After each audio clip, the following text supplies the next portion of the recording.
Les amis, salut bien-aimés. Alors aujourd'hui, nous allons aborder un troisième concept ou une troisième pensée sur le temps. N'oubliez pas, nous sommes en train de parler du temps et de sa dynamique. On a vu que le temps, c'est ce qui se passe en nous, ce qui se passe autour de nous, ce qui se passe avec nous et ce qui se passe même à travers nous. Le temps, c'est la vie. La vie, c'est le temps.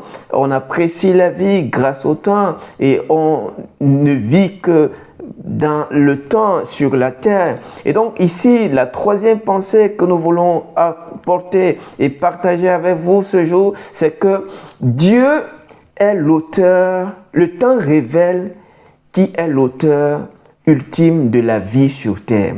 Le temps révèle qui est l'auteur véritable, qui est le souverain, qui est le commandant suprême de la vie de l'humain sur la terre. Parfois, on se donne des airs, parfois, on a des postures, on écarte Dieu, on se proclame divin, on se proclame éternel. Eh bien, le temps va nous révéler que c'est pas que ça, mes amis. On ne peut pas, on n'est pas éternel. Parce que quand la mort arrive, eh bien, la mort nous révèle le mensonge que l'humain a cru au sujet de sa propre divinité éternelle. La mort nous révèle que l'humain n'est pas l'auteur suprême, n'est pas le commandant en chef de sa propre vie. Qu'est-ce que la mort? Sinon la preuve que l'humain est vraiment une ombre fragile.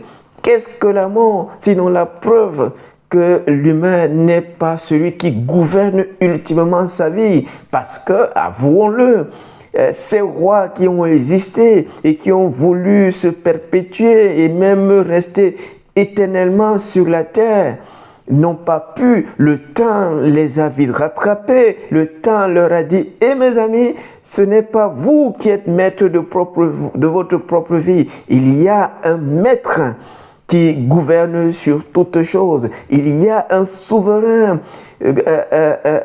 chef.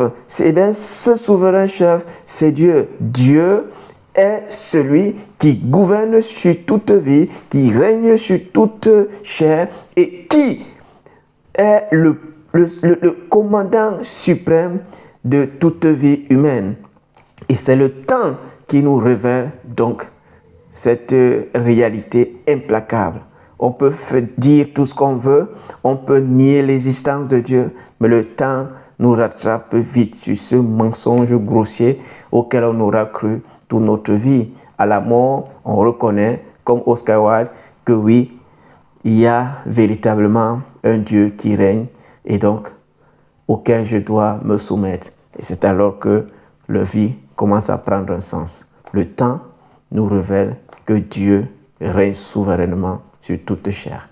Dieu nous bénisse. Retrouvons-nous prochainement pour un autre moment.